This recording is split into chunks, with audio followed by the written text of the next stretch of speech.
se observó que la resistina actúa de manera perjudicial en la ruta de señalización de la insulina en los principales tejidos diana, como son pues el tejido adiposo, el hígado y el músculo, que aquí se los puse. Y esta hormona pues va a estimular también la producción hepática de glucosa, como ya les había dicho. Y también pues se observó que la resistina en suero disminuye en presencia de tiazolinodianas. Sí, es que está un poco difícil de pronunciar. Las tiazolinodianas es un hipoglucemiante, ¿eh? Cuando veamos farmacología de diabetes, vamos, el diabético tipo 2, se le pueden dar estos hipoglucemiantes que son las tiazolinodianas. Uh-huh. ¿Por qué le dan esas? Pues encontré que estos fármacos, como usted lo dijo, son utilizados en caso de diabetes mellitus tipo 2 y pues precisamente es para, bueno, yo creo, no he abundado mucho aún en el tema de diabetes, pero Ajá. yo creo que es pues para inhibir precisamente hormonas como esta que aumentan pues la producción hepática de glucosa y disminuyen la captación de esta. Bueno, de hecho, estos hipoglucemiantes se dan cuando hay precisamente esta actividad tan excesiva del tejido adiposo, porque es producida, estas adiposinas son producidas a nivel del tejido adiposo. Entonces, lo que van a hacer ya el equipo de farmacología, que nos explique los hipoglucemiantes, la farmacología de la diabetes, nos va a hablar de los mecanismos de acción de estas tiazolinodionas y nos van a mencionar que actúa sobre los PPPAR, los que hablaba usted, el receptor de activación de proliferación peroxisomal. Entonces, pero hay diferentes tipos de PPPAR, alfa, gamma, beta. Entonces, en este caso, en un diabético, también se le puede dar este tipo de hipoglucemiante, pero recuerden que cualquier fármaco trae contraindicaciones y de hecho las sulfonilureas, las biguanidas, cualquier fármaco, porque es algo extraño en nuestro organismo, puede favorecer, pero también trae contraindicaciones. Todos los fármacos tienen contraindicaciones, entonces algunos de los que vamos a ver incluso provocan daño hepático, daño renal. Entonces hay que saber qué se le va a dar a los pacientes, ¿verdad? Porque a muchos van a ir presentando daño hepático o daño renal. Entonces, en ese momento, pues ya no es conveniente darle algunos fármacos. Pero aquí me pone que disminuyen las tiazolinodionas. ¿Por qué, Karen? No, que se vio que cuando se administran estos fármacos, lo que disminuye es la concentración de resistina. Ah, es que la flecha está aquí en tiazolinodionas, por eso me confundí. Sí, sí, sí. Entonces, a fin de cuentas, la resistina, aquí me está poniendo que reduce el GLUT4. Uh-huh, sí. Entonces, inhibe la captación. ¿En qué tejidos de los tres que tiene aquí? En músculo y en hígado. No, en músculo y en tejido adiposo. Recuerde que en hígado está el GLUT2, Sí, ¿sí? cierto, perdón. Sí, sí. En músculo y en tejido adiposo. Entonces, si no puede entrar la glucosa, esa persona va a cursar con intolerancia a glucosa de inicio. Y Sí. después sigue con esa intolerancia, con esa resistina, está comiendo más de lo que no debe de comer, está llevando su organismo a un aumento de peso, un sobrepeso, pues va a ir aumentando más esa intolerancia a glucosa. Y si llega a tener obesidad y dependiendo del grado en que esté, pues puede favorecer más el desarrollo de, ya no de intolerancia, de diabetes, también de resistencia y posteriormente de diabetes. Entonces, Sí. esto es en forma gradual, ¿verdad? Que se está presentando. Y luego me pones una crucecita en señalización de insulina. ¿Quién rompe esa señalización de insulina? Sí, en casos como la diabetes mellitus tipo 2, la señalización en insulina pues está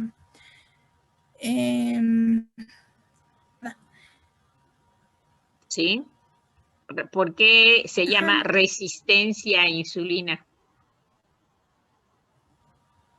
Ah, bueno, ese es el tema que voy a explicar después de Sí. esta, pero pues sí, tiene que ver con que la insulina se está produciendo de manera adecuada en el cuerpo, pero lo que pasa es que no hay una, es que intervienen muchos factores. Sí, pero uno de ellos ahorita es la resistina, Sí, que sí, sí. puede provocar resistencia a insulina. Entonces, usted puede tener concentraciones normales de insulina, incluso mucha insulina, porque dice el organismo, hay glucosa en la sangre, por lo que ya vimos, ¿no? La resistina no permite la entrada de la glucosa al músculo y al tejido adiposo. Entonces, esa persona va a empezar a aumentar sus niveles de glucosa, 100, 110, 115, 120. Tiene intolerancia a glucosa. ¿Qué hace su páncreas? Pues responde secretando insulina. Incluso puede tener hiperinsulinemia. Y de ahí, cuando hay intolerancia, hay hiperinsulinemia. A eso también es una de las características de que hay resistencia o que les va a indicar que hay resistencia a insulina. ¿Sí? Y entonces, si hay resistencia a insulina, algo en su mecanismo de acción de la insulina está fallando. Que el receptor esté fosforilado, que el sustrato de receptor a insulina esté fosforilado, que el fosfatilinositol 3 sinasa esté fosforilado o que el AKT esté fosforilado. O incluso el exceso de ácidos grasos también provocan, sobre todo a nivel de receptor las ceramidas, que se fosforile el receptor de insulina. Entonces, cuando la insulina llega, pues no va a responder. Y en este caso, la resistina también está provocando esa resistencia a insulina. Entonces, no nada más es un factor, son muchos, como usted dice, pero hay que ir explicando uno por uno para entender después todo lo que nos va a explicar que es tan complejo, ¿no? Sí. Bueno, entonces, ¿dudas? Doctora, Nadia, ¿qué pasó? es que ya en un punto, bueno, como que me revolví un poco, o más bien como que no sé, como que no entendí esa parte. Entonces, ¿la resistina va a inhibir la captación de glucosa o tiene acciones hiperglucémicas? Bueno, la resistina, ¿qué es lo que está haciendo? Te está bloqueando al GLUT4. Ujú. ¿Por qué al GLUT4? Recuerde que el GLUT4 se sintetiza porque la insulina es, por su mecanismo de acción, lo sintetiza y lo desplaza a la membrana. Pero la resistina lo que está haciendo en este momento es bloqueando la función de insulina. ¿En dónde? En estos tejidos blancos, principalmente músculo y tejido adiposo. Entonces, como está bloqueando su mecanismo de acción, insulina no va a poder desplazar y sintetizar este GLUT4. Si usted no tiene este GLUT4 en el músculo, en el tejido adiposo, la glucosa no va a poder entrar a estos tejidos. Al hígado sí, porque tiene el GLUT2, pero el músculo y el tejido adiposo no va a poder entrar. Y entonces esa glucosa se va a quedar en el torrente sanguíneo. Y entonces es cuando se presenta hiperglucemia, intolerancia a glucosa. Primeramente hay una hiperglucemia, un aumento de glucosa que puede llevar a ese paciente a que rebasando los niveles de 126 miligramos por decilitro o igual a 126, incluso ya se está bajando uno a 125, pues ya esa persona la declara como diabética.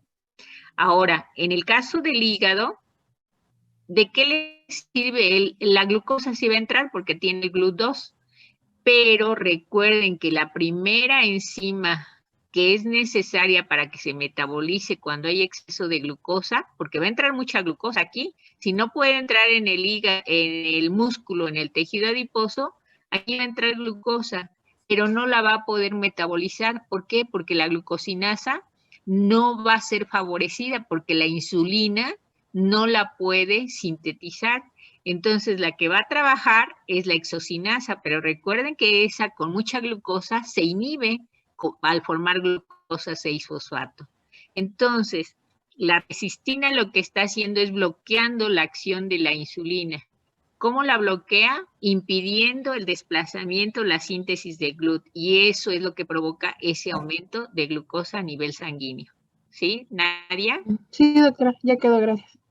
Bueno, cámbiale, Karen, la siguiente. Ahí tiene. Sí. Precisamente, pues se ha comprobado en ensayos in vitro que lo que hace la resistina es inhibir la captación de glucosa por medio del transportador GLUT4 en los tejidos insulino dependientes, que ya nos mencionó la doctora. Y esto lo va a hacer pues bloqueando la fosforilación en tirosina, que es la fosforilación normal, si lo recuerdan, en el IRS, en PI3K, en PDK1, y si bloquea esta fosforilación en tirosina, lo que va a hacer es favorecer la fosforilación en serina, y esta pues es una fosforilación inadecuada. Lo que va a hacer es que aunque llegue la insulina y se una a su receptor, la cadena de señalización, la cascada, ya no se va a seguir, se va a interrumpir. Entonces ya no se va a sintetizar el GLUT4, tampoco va a existir su translocación, y pues ya no va a existir tampoco pues el ingreso de glucosa. Y deje de eso, mire, aquí todo lo tiene. El mecanismo de acción de insulina, si insulina está bien, actúa con su receptor, se prende el mecanismo. Habíamos quedado que la insulina es una hormona anabólica, favorece la síntesis de proteínas para crecimiento y desarrollo.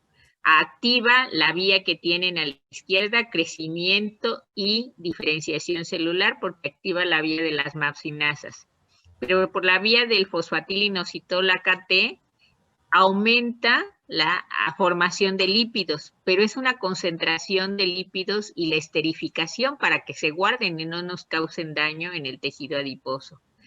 Aumenta la síntesis de glucógeno, principalmente a nivel de músculo e hígado.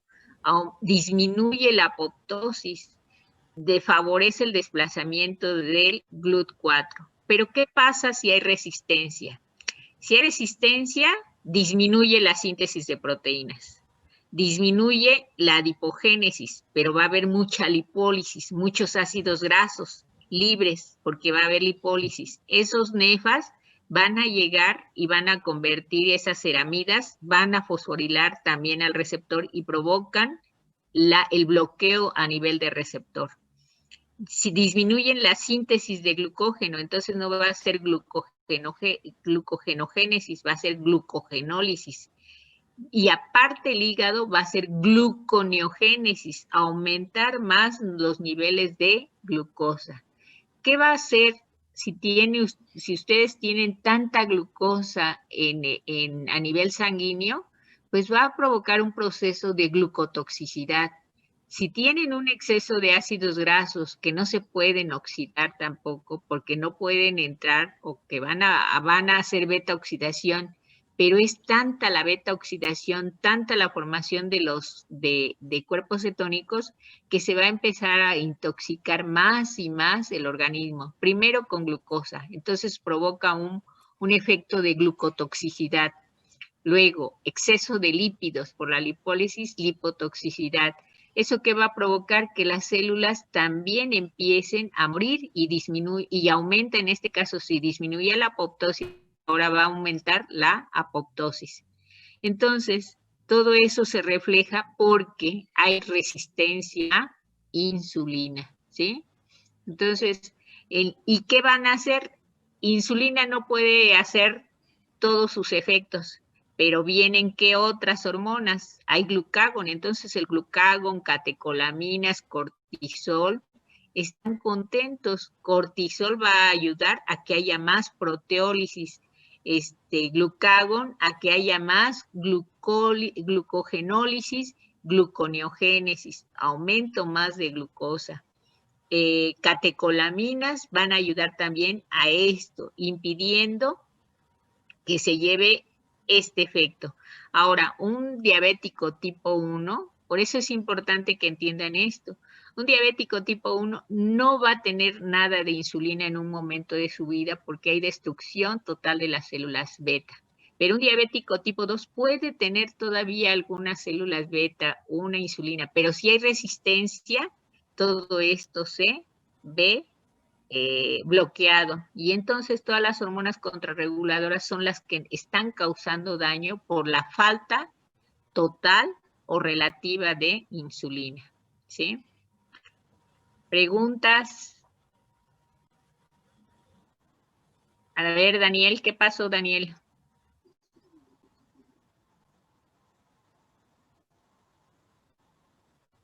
Bueno, empieza con las células. Cuando veamos diabetes tipo 2, el equipo de diabetes tipo 2 nos tiene que hablar de glucotoxicidad y lipotoxicidad, pero empieza en las células beta del páncreas.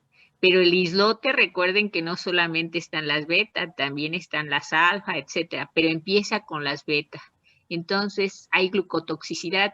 Un paciente diabético va a ir perdiendo también masa de células beta. Entonces, se están intoxicando las células por tanta glucosa.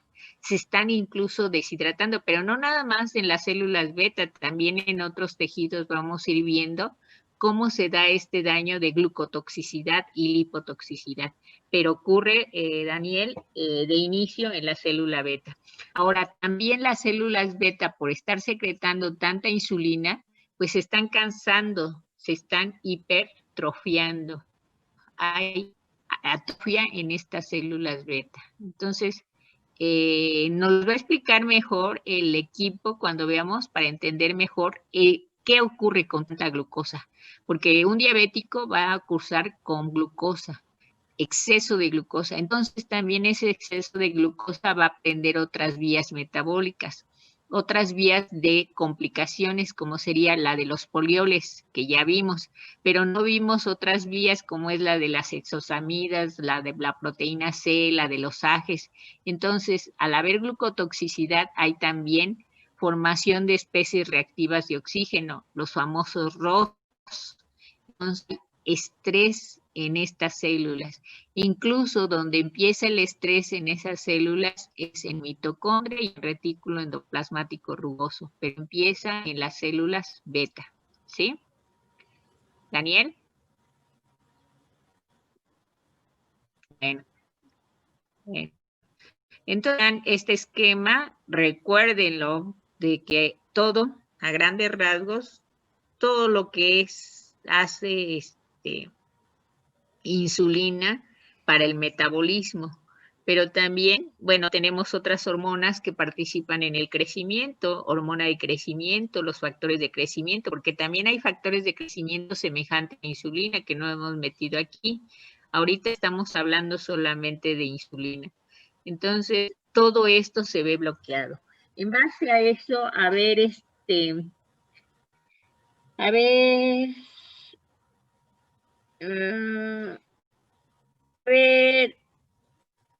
Itzel, Yasmín, Itzel,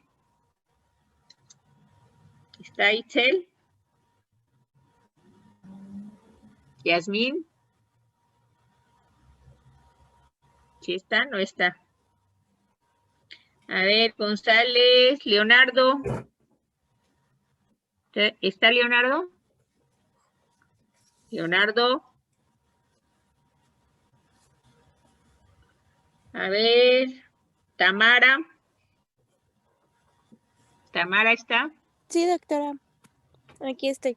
A ver, en base a todo esto, ¿cómo define la resistencia a insulina? Antes de que nos la defina Karen. ¿Cómo definiría la resistencia a insulina? ¿Qué es la resistencia a insulina? Con todo esto que se explicó, Tamara.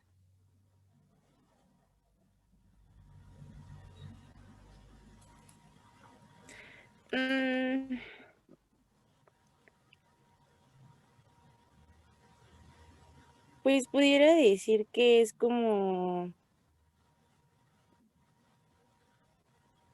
como cuando las células las células de los diferentes órganos no van a estar respondiendo o no se van a estar activando al efecto de la insulina. Entonces, a ver, otra persona, ¿quién le puede ayudar a Tamara? ¿Quién dice yo?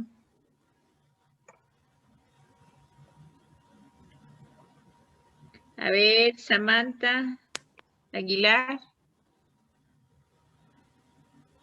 Samantha. Sí, doctora, aquí estoy. También un proceso multifactorial. Bueno, la resistencia a insulina, ahí no hemos hablado, la resistencia a insulina es multifactorial. Incluso desde el nacimiento, desde la etapa fetal, se va a desarrollar resistencia a insulina. Por ejemplo, una mujer que se embaraza y es diabética o cursa con diabetes gestacional puede tener un recién nacido macrosómico, pero también puede tener un recién nacido de bajo peso. ¿Por qué? Porque esa mujer a lo mejor tuvo maltrato, mala alimentación, etcétera, factores sociales, genéticos, etcétera. Entonces, son malos los extremos. Un niño macrosómico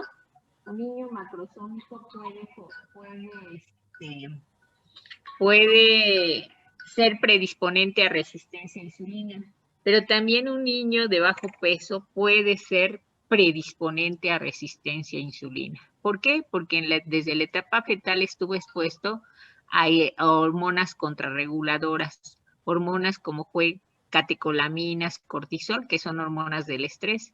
Y entonces esos niños pueden estar predispuestos a resistencia a insulina.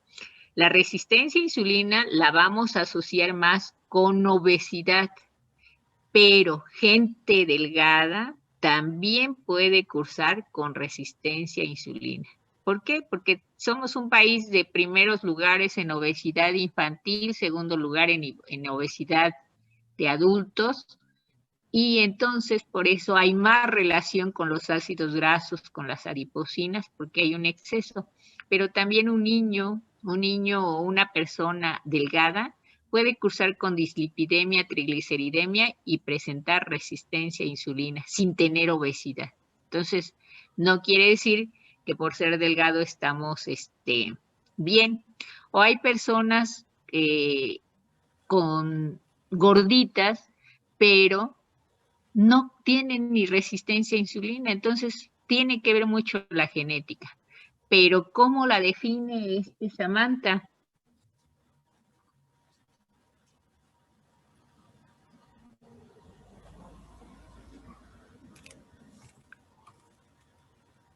Samantha Aguilar. Una disminución biológica. A ver, bueno, una respuesta.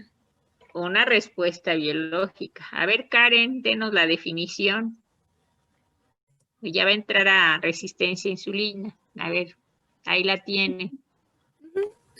Precisamente, pues, el concepto de resistencia a insulina implica una falla o disminución en la capacidad de la insulina para estimular la captación de glucosa en los órganos periféricos, que es algo parecido a lo que había dicho Tamara. Entonces, es una falla o disminución en la capacidad de la acción de la insulina, ¿sí? En su mecanismo de acción, porque ya vimos que no nada más en la captación de glucosa, puede ser también, bueno, es la principal porque lo relacionamos con la diabetes, sí, pero es una falla a nivel de su mecanismo de acción en los tejidos sensibles a ella, ¿sí? ¿Cuáles son? Pues los que ya se han ido mencionando. Pero como resistencia a insulina es antes de que una persona sea diabética, y la persona diabética, la característica principal es la hiperglucemia, entonces va a haber un exceso de glucosa a nivel sanguíneo. Bueno, ¿qué más, Karen? Sí. Bueno, como ya lo había comentado la doctora, pues al inicio los individuos con resistencia a insulina van a mantener la homeostasis de la glucosa a través de la hiperinsulinemia, que es como un mecanismo compensatorio. Pero la constante hiperproducción de insulina va a inducir la insuficiencia de las células beta pancreáticas. Y esto pues va a predisponer a la intolerancia a la glucosa, pero esto pues va a ser de manera gradual. Y ahora, centrándonos en todo el tema que hemos venido manejando, que es la obesidad, pues vamos a tener que en esta existe un incremento de acumulación en los tejidos de lípidos, y pues particularmente en el tejido adiposo. Y esto va a provocar pues el aumento, ya lo habíamos dicho, del tamaño de las células adiposas y la expansión del tejido adiposo. Y con esto a su vez, pues se va a alterar la secreción de adiposinas y citocinas proinflamatorias, que ya son todas las que ya hemos visto, más otras. Y pues también se va a alterar la liberación aberrante de ácidos grasos libres, o AGL, aquí la tenemos que va a aumentar. Y los AGL, junto con las citocinas proinflamatorias, van a actuar en los tejidos metabólicos, como el tejido hepático y el muscular, y van a modificar la respuesta inflamatoria, así como el metabolismo de los lípidos. Y pues van a contribuir, por lo tanto, a la resistencia a la insulina y a otras patologías como el síndrome metabólico. Bueno, aquí lo que tienen, recuerden, que una vez que hay sobrepeso, obesidad, este tejido adiposo, ya nos lo dijeron esta Belén, pues va a cambiar, se va a hacer hipertrófico e hiperplásico, pero también hay infiltración en gran cantidad de macrófagos tipo M1, los cuales van a ir secretando más citocinas inflamatorias. O sea, en condiciones normales tenemos todas las adiposinas. Tenemos resistina, factor de necrosis tumoral alfa, interleucina 10, 18, interleucina beta, y aquí les faltó la adiponectina. Entonces, todas están presentes, pero ¿qué pasa? En condiciones normales, la que está aumentada es la adiponectina, y todas estas que nos expusieron sus compañeras como proinflamatorias, protrombóticas, van a estar disminuidas. Pero a medida que este tejido graso se vuelve hipertrófico, hiperplásico, los macrófagos M1 van a secretar más y más adiposinas proinflamatorias que aquellas que protegen. La interleucina 10 va a empezar a disminuir, la adiponectina va a empezar a disminuir y estas se elevan. Es un juego, unas suben, otras bajan, otras suben, dependiendo de la condición en que estén. Entonces, el tejido adiposo, junto con estas adiposinas que se están infiltrando ahí y que están siendo secretadas en mayor cantidad, junto con la lipólisis que se está produciendo en gran cantidad en este tejido adiposo y produciendo así ácidos grasos como las ceramidas, van a provocar toda esta resistencia a insulina. Y como dijo esta Karen, resistencia a insulina da paso a otra patología, a un síndrome que se llama síndrome metabólico. ¿Por qué? Porque se presenta antes el síndrome metabólico y a consecuencia de esto se puede presentar diabetes tipo 2, ¿sí? Bueno, ¿queda entendido todo esto? Bueno, Karen, sígale. Sí, y bueno, como ya le hemos venido diciendo, pues la obesidad va a jugar un papel muy importante dentro de la resistencia a la insulina. Dentro de estas, pues van a contribuir factores ambientales y factores genéticos que pues nos pueden inducir directamente a un estado de inflamación crónica. Y bueno, pero centrándonos en la obesidad visceral, esta nos puede llevar, como vemos en el esquema, directamente a una resistencia a la insulina y pues a un estado de hiperinsulinemia. Esto pues nos puede causar diversas cosas.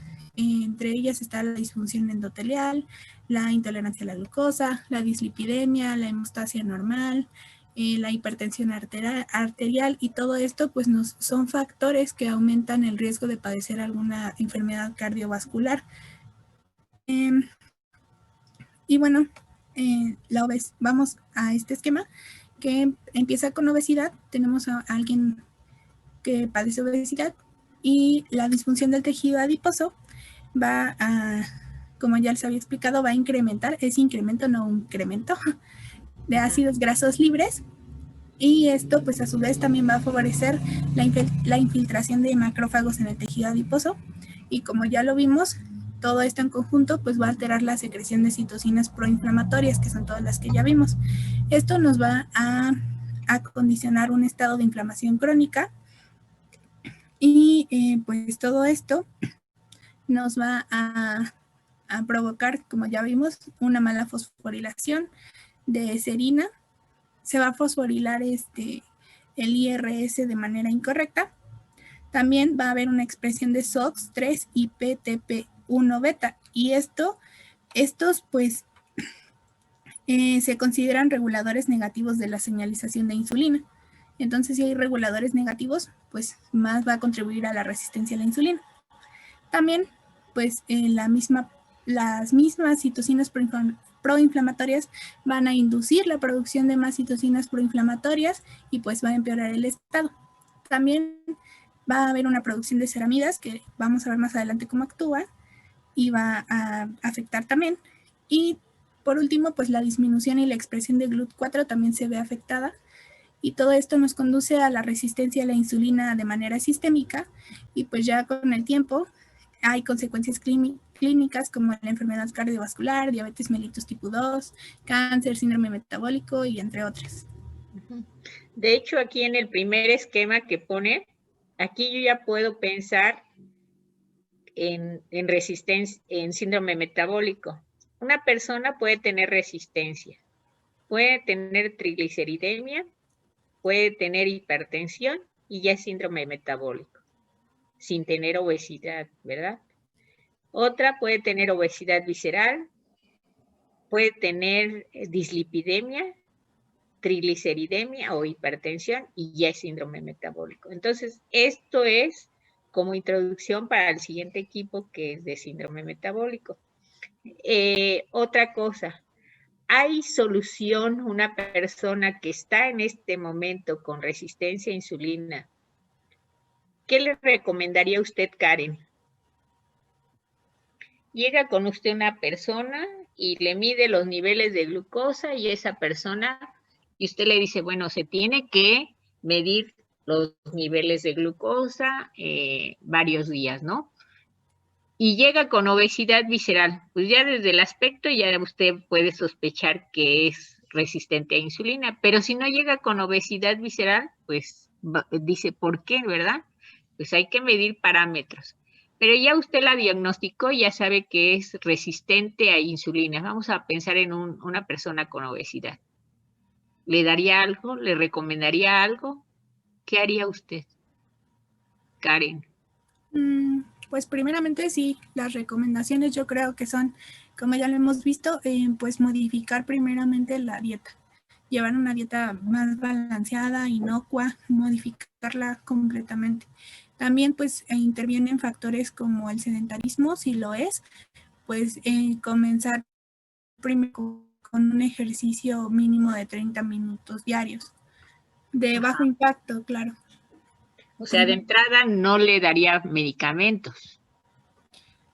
No sé, yo creo que no. Está bien, yo creo que no le vamos a dar dieta y ejercicio. Pero también hay que tomar, para esto es muy importante, su historia clínica de ese paciente, cómo ustedes la administren, qué le van a preguntar para esa historia clínica y tener todos los parámetros pertinentes para ver si está predisponente con la información que les dé. Pero de entrada, una persona con resistencia a insulina, pues dieta y ejercicio. Si tiene variación en sus niveles de glucosa, se le van a normalizar si es que se sujeta a una dieta que se le va a recomendar. Cuando veamos también el tratamiento no farmacológico del diabético o del resistente a insulina, vamos a ver que con eso se puede controlar. Pero vamos a tener en la población mexicana, y ustedes van a tener pacientes que no les que les es difícil hacer ejercicio, no están acostumbrados. Y aparte, como van a tener, también tienen, pues ahorita tienen resistencia a leptina, les da más hambre, no pueden controlar el hambre, etcétera, van a estar comiendo y comiendo. Entonces esa resistencia a insulina todavía se va a presentar. Es una persona que no les obedece. ¿Qué haría en ese caso, Karen? ¿Daría algún medicamento? Sí, yo creo que en ese caso sí ya entrarían los hipoglucemiantes. Ajá, pero ¿qué hipoglucemiante le daría? Mm, ¿Un secretagogo? Ay, no sé. No A sé. ver, ¿quién me dice o qué le darían? Piensen, en base a lo que hemos visto, yo le puedo dar bueno, vamos a pensar en dos hipoglucemiantes. Unos que son secretagogos, otros que no son secretagogos. Los secretagogos son sulfonilureas. Y el otro que no es secretagogo, pero que se les da de primera instancia es la metformina o también pertenece a la familia de las biguanidas. ¿Qué le darían?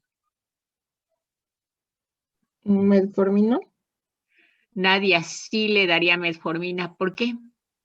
pues tengo entendido que la metformina también baja de peso, entonces pues, bueno, estaría también ayudando con eso y pues de esta manera ya no, por ejemplo, ya no habría la secreción de citocinas proinflamatorias y Pero por bueno, que ejemplo, hay fármacos para bajar de peso directamente, el Orlistán, pero no se lo voy a dar. Ustedes ya lo diagnosticaron con resistencia a insulina, ¿sí? ¿Cómo supieron también? Pues bueno, tiene intolerancia a glucosa, tiene obesidad, pero si quiero comprobar, mido el péptido C para ver cuánto tiene o cuánto está secretando de insulina, si sus niveles son normales o tiene hiperinsulinemia, ¿sí? Ya comprobaron y tiene hiperinsulinemia y tiene aumento, está casi cercano a ser diabético, tiene 120, 121, 119, 110, o sea, está intolerante a glucosa. Y en esa etapa se llaman a veces prediabéticos, ¿sí? Y dicen que les voy a dar un fármaco. ¿Cuál les daría de los dos, Nadia? Dice que la metformina, pero y sí, está bien, una biguanida, la metformina, que es la que se da. ¿Por qué se la daría? Para bajar de peso, sí bajan de peso, pero es una bajada de peso ligera, ¿sí? ¿Qué es lo que pretende usted con la metformina? Es un hipoglucemiante. ¿Bajar qué? los niveles de glucosa. Bajar los niveles de glucosa. Entonces, ¿quién produce glucosa? ¿Qué vía me produce glucosa? Gluconeogénesis. ¿Quién la lleva a cabo? Este, ¿Quién hace gluconeogénesis y le da a todos los demás tejidos? ¿El hígado? El hígado. Entonces la metformina, uno de sus órganos blancos es precisamente el hígado. Baja la gluconeogénesis, baja ligeramente de peso, disminuye la absorción de glucosas simples,